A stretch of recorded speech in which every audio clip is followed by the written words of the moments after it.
So, problem number 5 na po tayo sa non-homogeneous method of undeterminate coefficient, no? So, yan. So, that is m squared, no? Convert po natin yan sa ano? Convert po natin sa auxiliary. That is minus 3m minus 4 is equivalent of 0, no?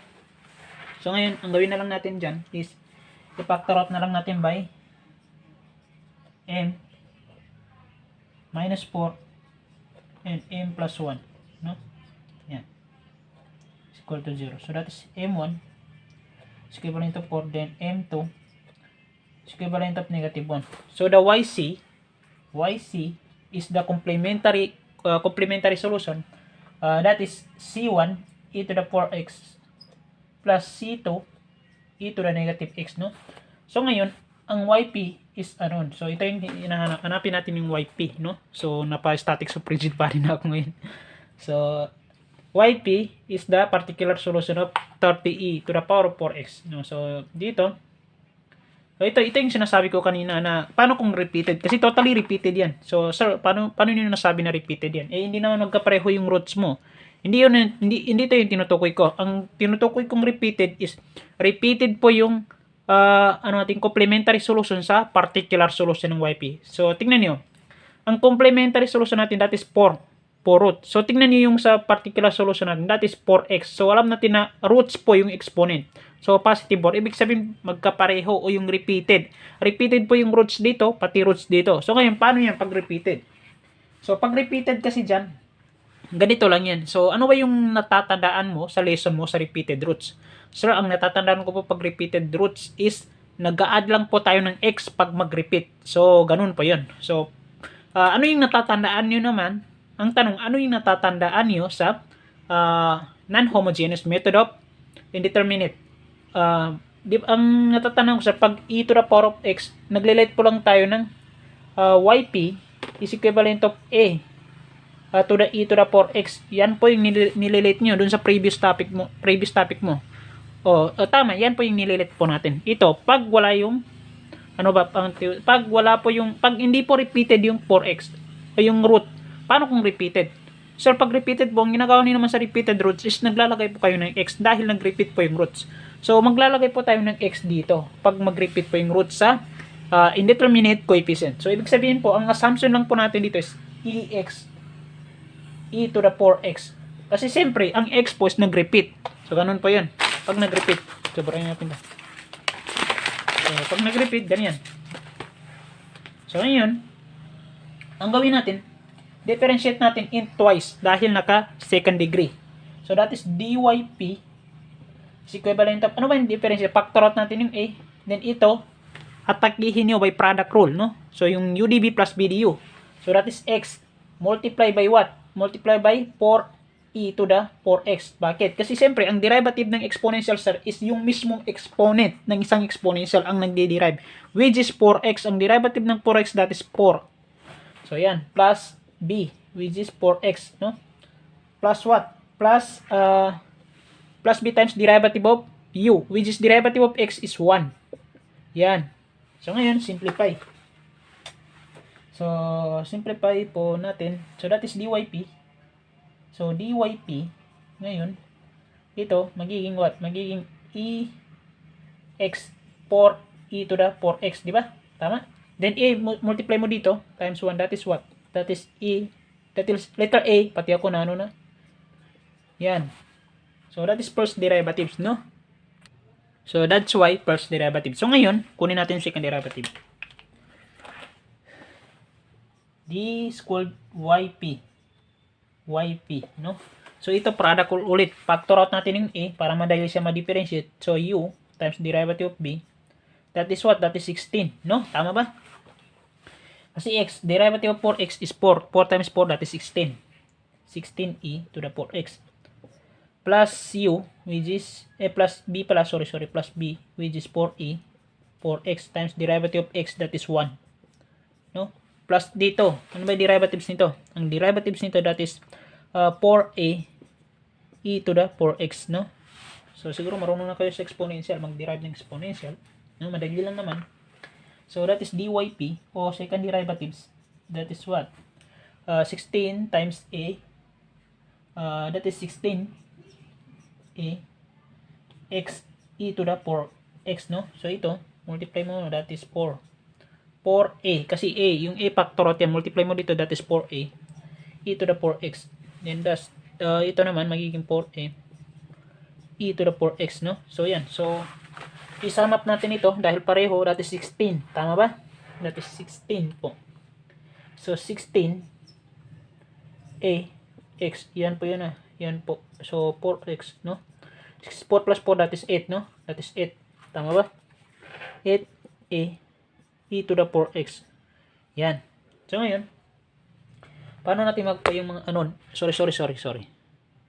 Ngayon, paano po natin makukuha yung mga anon dito, yung value ng a pati value ng this way. So, paano natin natakihin ito? So, ang gawin na lang natin is, i-factor out na lang natin yung e to the 4x. Di ba napapansin no, e to the 4x? So, ang gawin natin, dito na lang, no? So, dito na lang. E to the 4x, no? So, ano ba yung e to the 4x dito? Ano ba yung mga coefficient ng e to the 4x? Sorry, meron itong equal na what? Meron siyang equal na 30. Nakalimutan ko, meron pala equal dito na 30. E to the 4x, doon sa problem. So, ngayon, ang tanong dito, kung factor out yung e to the 4x, ano yung mga coefficient ng e to the 4x? That is 16x, no?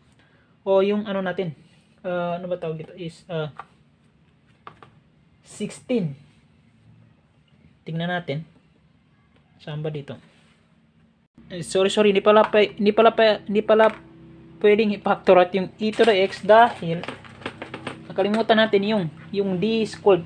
Hindi pa natin ito na-rearrange, which is kinuha pa lang natin dito is yung second derivative. Napa-advance ako talaga, kaya pala nalito ko. So hindi pala natin pwedeng kunin yun, yung ito. Ito muna yung exact na second derivatives natin, no? So gawin natin, apply natin yung sa problem.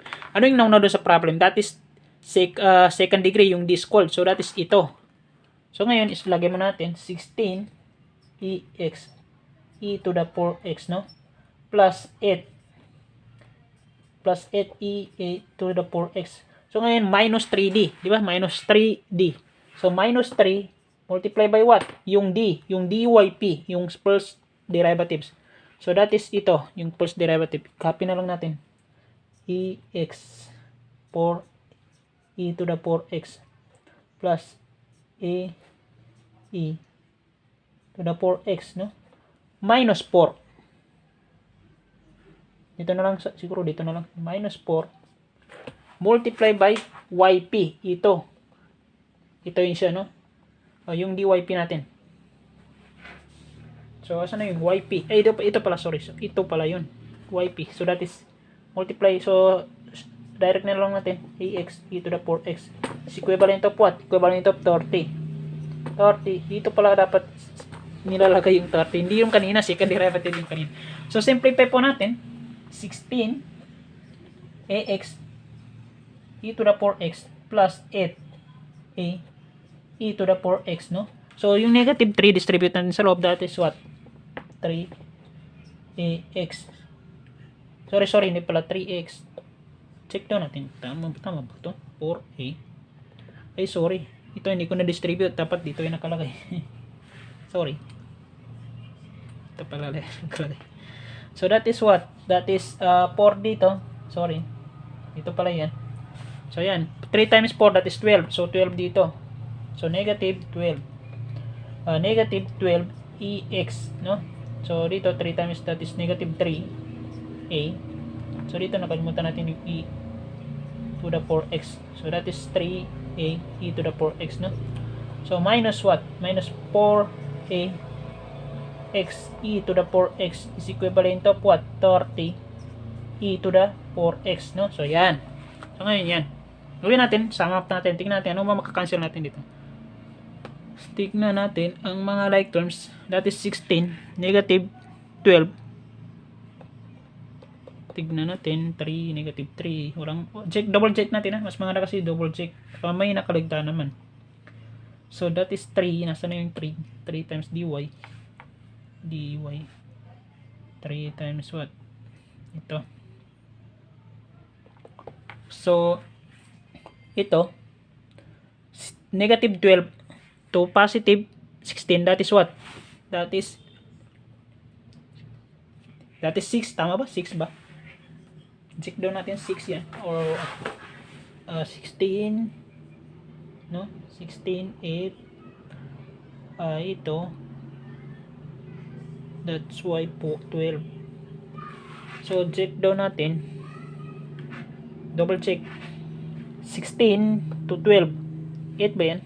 So that is 8 ex, e to the 4x, no? So ngayon, ano pa? Ito, pati what? Ito. So that is what? That is 5. Tama ba? 5 a e to the 4x, no? Is 5. So sorry, meron pa lang dito, hindi ko nakita. Sorry. Hindi ko pa lang nakita ito. So that's why, tingnan natin to, negative 12 to negative 4 is equivalent of negative 16. Tama ba? So negative 16, pag sinama mo yung negative 12, kasi tingnan mo, like yan, pati variable.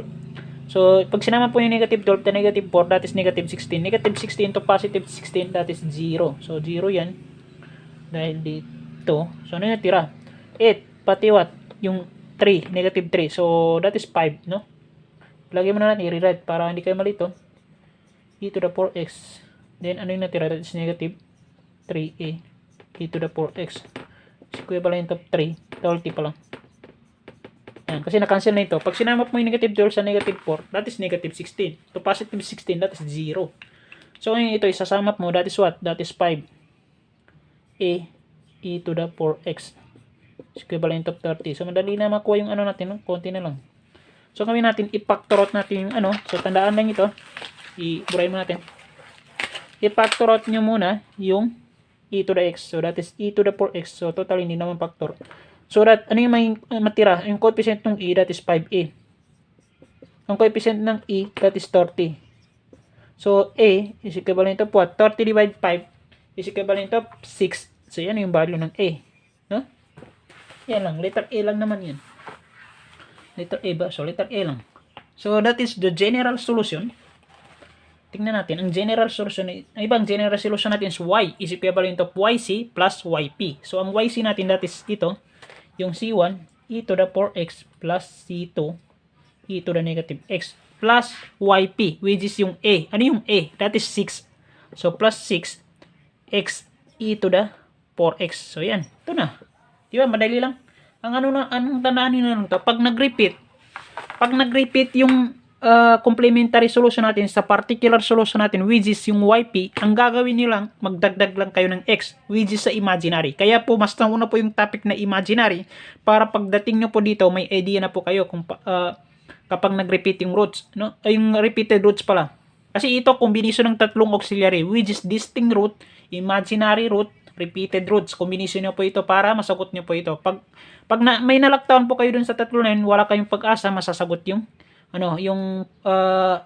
undeterminate coefficient natin, method of undeterminate. Kasi siyempre, pinaghalo po yan eh. So, parang random ito. So, ito na po, yung sagot sa problem number 5 po natin. Then, proceed po tayo sa problem number 6.